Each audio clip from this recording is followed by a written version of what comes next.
नमस्कार दोस्तों, मैं जेपी सिंह आज आरबीआई सेविंग बॉन्ड्स के बारे में जानकारी लेके आया हूँ। दोस्तों, यह बॉन्ड जुलाई 2020 से जारी किए गए हैं। इससे पहले चलने वाली scheme RBI bond 7 years scheme को रिजर्व बैंक ऑफ इंडिया ने मई 2020 में बंद कर दिया। उसमें मिलने वाली ब्याज की दर 7.75% थी और यह फिक्स थी, अर्थात पूरे 7 ईयर्स में आपको एक फिक्स रेट से ब्याज मिलता था। अब बात करते हैं नई स्कीम की। यह स्कीम जुलाई 2020 से जारी की गई है। इसको खरीदने के लिए एलिजिबिलिटी क्राइटेरिया कोई भी इंडियन इंडिविजुअल रेजिडेंट इसमें इन्वेस्ट कर सकता है। इसके साथ साथ एचयूएफ और माइनर को इसके लिए परमिशन दी गई। कोई भी माइनर अपने माता या पिता की गार्जियनशिप में इसमें अमाउंट इन्वेस्ट कर सकता है। इसके अंतर्गत एनआरआई ट्रस्ट प्रोप्राइटरशिप और कंपनी को इन्वेस्ट करने की छूट नहीं दी गई है। आप चाहें तो जॉइंट होल्डर के संग भी इसमें अमाउंट इन्वेस्ट कर सकते हैं। अमाउंट इन्वेस्ट करने की मिनिमम सीमा 1000 रुपये रखी गई है। मैक्सिमम की कोई सीमा नहीं है। आप 1000 रुपये के बाद में 1000 के मल्टीप्लाई से कितना भी अमाउंट चाहें इसमें इन्वेस्ट कर सकते हैं। इसको खरीदने के लिए रिजर्व बैंक ऑफ इंडिया ने स्टेट बैंक ऑफ इंडिया को अपना ऑथराइज एजेंट बनाया है। इसी के साथ साथ रिजर्व बैंक ऑफ इंडिया ने सभी गवर्नमेंट बैंक्स को इसके लिए ऑथराइज किया है। इसके अतिरिक्त प्राइवेट सेक्टर के 4 बैंकों के इसके लिए ऑथराइज एजेंट रखा गया है। वो है HDFC bank, ICICI bank, axis bank और आईडीबीआई बैंक। अब बात करते हैं रेट ऑफ इंटरेस्ट की।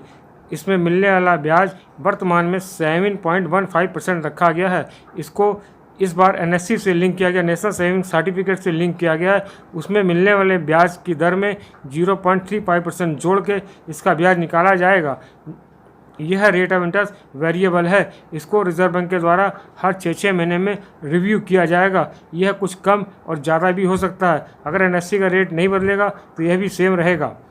इस पे लोन की कोई सुविधा नहीं है। कोई भी इंस्टीट्यूशन, कोई भी बैंक इस बॉन्ड्स को प्लेज करके आपको लोन की सुविधा नहीं दे सकता है। इसके अंतर्गत आपको नॉमिनी की सुविधा दी गई है। आप किसी भी भारतीय नागरिक को अपना नॉमिनी बना सकते हैं। नॉमिनी एक या उससे अधिक भी रख सकते हैं। अब बात करते हैं कि क्या इसमें प्री मैच्योर का परमिशन है। किसी को धन की आवश्यकता पड़े तो क्या इसमें प्री मैच्योर अलाउ है। जिस सामान्य नागरिक को इसमें प्री मैच्योर की सुविधा नहीं दी गई है। सीनियर सिटीजन्स को कुछ रिलैक्सेशन एज वाइज दिया गया है। वो इस प्रकार से है कि 60 ईयर टू 70 ईयर्स के सिटीजन को 6 साल का लॉकिंग पीरियड रखा गया है। वे चाहे तो 7 साल तक इस स्कीम में रह सकते हैं और चाहे तो अपना पैसा वापस ले सकते हैं। जिस छमाही में उनका ये पैसा वापस लेंगे उस छमाही में मिलने वाला ब्याज उनको आधा मिलेगा। अर्थात यदि उनको एक छमाही में 10,000 रुपये ब्याज मिल रहा है तो उनको उस छमाही का 5,000 रुपये ब्याज मिलेगा। 5,000 ब्याज प्लस इन्वेस्टमेंट का अमाउंट उनके खाते में जमा कर दिया जाएगा। इसी प्रकार से दूसरी कैटेगरी है 70 ईयर्स टू 80 ईयर्स। इनका लॉकिंग पीरियड 5 साल रखा गया है। ये भी चाहें तो 5 साल के बाद स्कीम में बने रहें 7 साल तक, चाहे तो अपना पैसा वापस ले सकते हैं। इनको भी जिस छमाही में पैसा निकालेंगे उस छमाही का आधा ब्याज प्लस प्रिंसिपल अमाउंट इनको इनके सेविंग फंड अकाउंट में जमा कर दी जाएगी। तीसरी कैटेगरी है 80 ईयर्स प्लस। इनका लॉकिंग पीरियड 4 साल का रखा गया है। ये चाहे तो 4 साल के बाद 7 साल तक इस स्कीम में रह सकते हैं, चाहे तो अपना पैसा वापस ले सकते हैं। जिस छमाही में यह भी पैसा निकालेंगे इनको उस छमाही का आधा ब्याज प्लस इनका इन्वेस्टमेंट अमाउंट इनके खाते में जमा कर दिया जाएगा।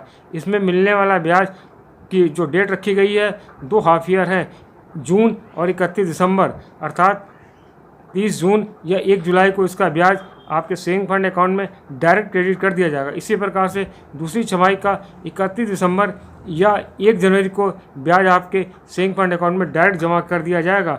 अब बात करते हैं इनकम टैक्स रिबेट की। इसके अंतर्गत इन्वेस्ट किया गया amount section 80C income tax की धारा में कोई छूट नहीं है और इसी के साथ साथ इसमें मिलने वाला ब्याज पूरी तरह से टैक्सेबल है और इसमें टीडीएस का भी प्रोविज़न है। यदि आपका मिलने वाला ब्याज टीडीएस के दायरे में आएगा तो बैंकों के द्वारा इसमें टीडीएस काटा जा सकता है। आप चाहें तो 15G या 15H फॉर्म भर के इस टीडीएस से बच सकते हैं, परंतु आपको फिर भी इसमें मिलने वाला ब्याज अपने इनकम फ्रॉम अदर सोर्स से इनकम में दिखाना होगा। यह बॉन्ड ट्रांसफरेबल नहीं है। कोई भी व्यक्ति चाहे तो इसको किसी को ट्रांसफ़र नहीं कर सकता है। अब प्री मैच्योर में एक कंडीशन और है, यदि अकाउंट होल्डर की डेथ हो जाती है तो यह पैसा उसके नॉमिनी को दे दिया जाएगा और यदि नॉमिनी चाहे तो यह बॉन्ड का अमाउंट उसके नाम से ट्रांसफ़र कर दिया जाएगा। अब बात करते हैं सामान्य रूप से। यह इन्वेस्टमेंट का समय 7 साल का है और इसमें कोई लोन की सुविधा नहीं है और इंटरेस्ट का रेट भी वेरिएबल है, परंतु एफडी से और आरडी से मिलने वाले ब्याज की दर इसकी अधिक है और एनएससी से मिलने वाले ब्याज की दर भी इसमें अधिक है। आप चाहें तो अपने सेविंग्स का एक छोटा हिस्सा इसमें लगाकर 7 साल तक रेगुलर हाफ ईयर इनकम का एक सोर्स बना सकते हैं और इसमें इन्वेस्ट किया गया अमाउंट पूरी तरह से सुरक्षित है दोस्तों। यह रिजर्व बैंक ऑफ इंडिया के पास 100% सुरक्षित रहता है और ड्यू होने पर यह पैसा आपके खाते में डायरेक्ट क्रेडिट कर दिया जाता है। आपने पूरा वीडियो देखा दोस्तों, इसके लिए धन्यवाद।